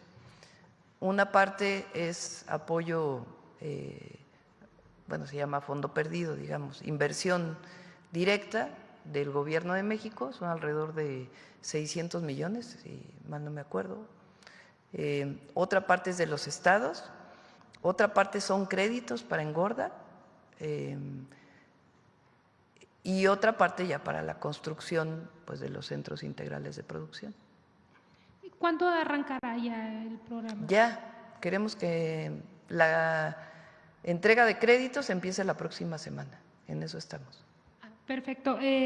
Presidenta, y también preguntarle si hay algún tiempo estimado para la reapertura de la frontera, a la exportación de ganado. De origen, la Secretaría de Agricultura de Estados Unidos planteó en noviembre, pero está trabajando Sader con ellos, o con ella, porque es mujer la secretaria, para que pueda ser antes. Entonces, se está trabajando en ello. Gracias, presidenta. En otro tema de Baja California, en el Ayuntamiento de Ensenada, que encabeza la alcaldesa Claudia Gatón, la directora del Bienestar denunció ante la sindicatura a otros funcionarios municipales por presuntamente presentar y aprobar un listado de obras para el ramo 33 que no cumplen con los lineamientos del programa. ¿Cuál sería el proceder de las autoridades federales considerando que se trata de recursos federales aplicables a obras encaminadas a mejorar las condiciones de los más desfavorecidos? Pues puede presentar ante Anticorrupción y Buen Gobierno y de ahí se puede dar vista a la Auditoría Superior para que hagan su propia auditoría. ¿Ya le habían comentado sobre este caso, presidente? Le preguntamos a Raquel a ver dónde va el caso. Muchas gracias. Gracias. Gracias, presidenta. Buenos días a todas y a todos. Nancy Flores, de la revista Contralínea. Presidenta, en este esfuerzo que están haciendo por pues combatir el huachicol y también el huachicol fiscal, a nosotros nos gustaría preguntarles sobre otras líneas de investigación.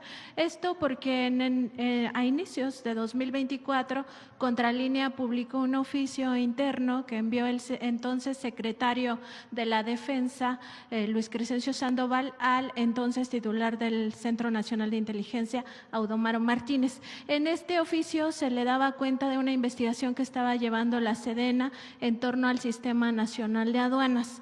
Ahí pues se daba cuenta de presuntos hechos ilícitos, entre ellos pues presuntos sobornos a operadores externos, también contrabando de combustibles y de pepino de mar, así como la presunta manipulación del sistema de parametrización, que es este reconocimiento aduanero por alertamiento para supuestamente también estar realizando actos de corrupción con agentes aduanales.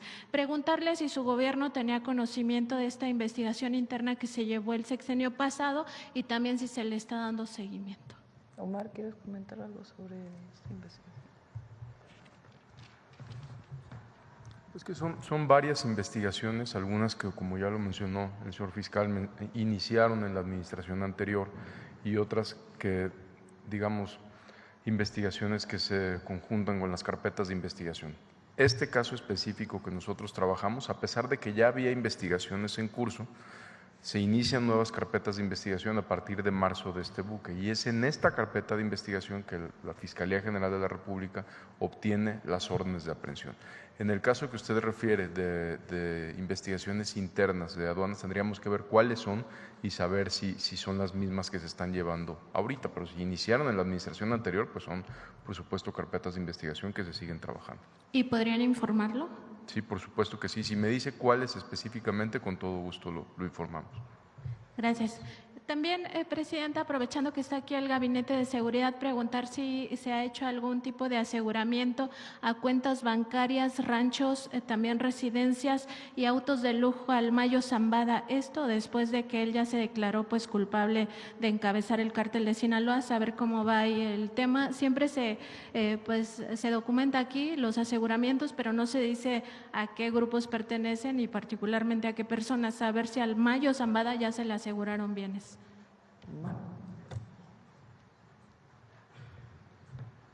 Se han asegurado, recientemente desde que se declaró culpable a la fecha, no, ha habido ya aseguramientos a sus cuentas y bienes que con gusto pedimos que la Unidad de Inteligencia Financiera informe.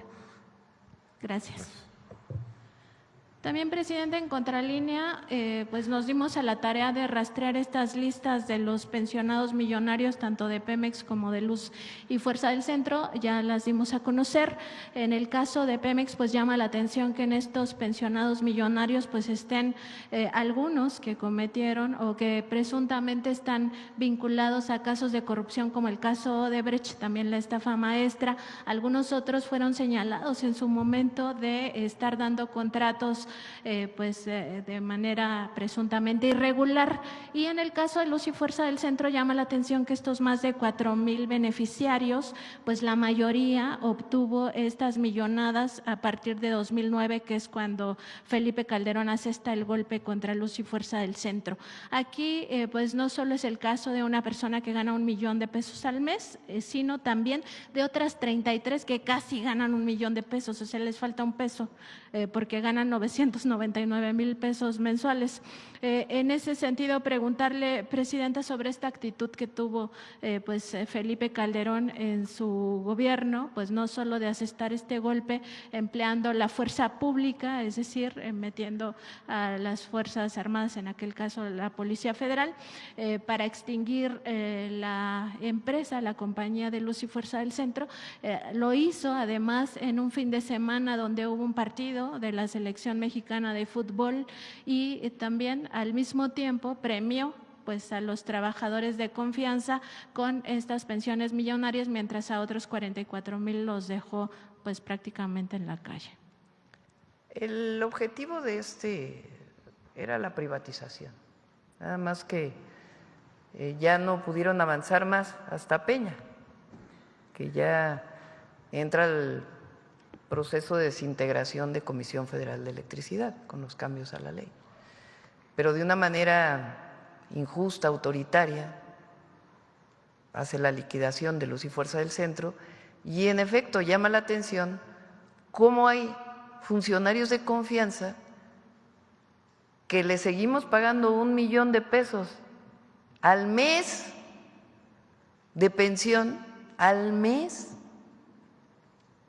mientras hay trabajadores que no recibieron nada. A muchos de ellos ahora reciben por un decreto que hizo el presidente López Obrador y que a través del INDEP se les da y se está buscando incorporar a otros trabajadores. Les puedo adelantar, va a haber una iniciativa de reforma constitucional,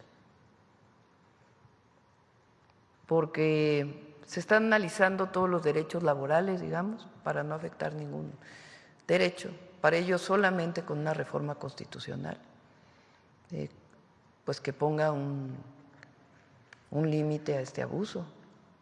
O sea, ¿cómo es que una persona que trabajó por un tiempo, ni siquiera algunos pocos años en Pemex, y reciben 400,000 pesos mensuales? ¿O cómo es que los de Luz y Fuerza trabajaron y reciben 1 millón? Pues esos recursos tienen que ir a la gente. Nadie dice que se reduzca pensiones justas. Entonces va a haber una reforma constitucional, se los adelanto, y se va a presentar en este periodo. Gracias, presidenta. Por último, preguntarle, hay un caso de una joven que regresó a México después de estudiar y trabajar en el extranjero. Parte de su equipaje lo trasladó vía correo.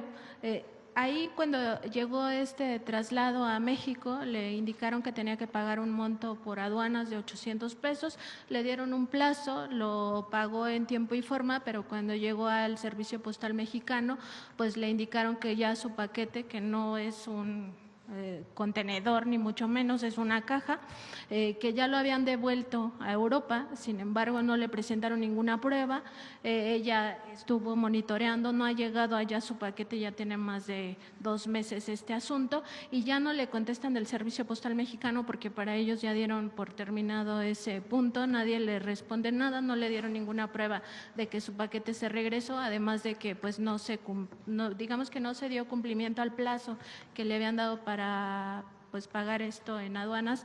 Preguntarle si se pudiera revisar este tema, pues porque ni siquiera a nosotros tampoco nos contestan en Cepomex. Si nos pasas el dato, con gusto se lo pasamos a Violeta, directora de Cepomex. Muchas gracias, bueno, presidenta. Yo creo que ya cerramos, ¿no? 9:25. Mañana seguimos. Mañana seguimos. Recuerden, mañana. A las 11:30 es la conferencia de prensa de Secretaría de Hacienda. Ahí se van a dar todos los detalles del paquete económico que fue presentado el día de ayer, que está acompañado de otras 2 leyes, o cambios, reformas a otras 2 leyes. Una es la ley de aduanas y la otra a importaciones y exportaciones, que tiene que ver con el Plan México. Buen día a todas y a todos.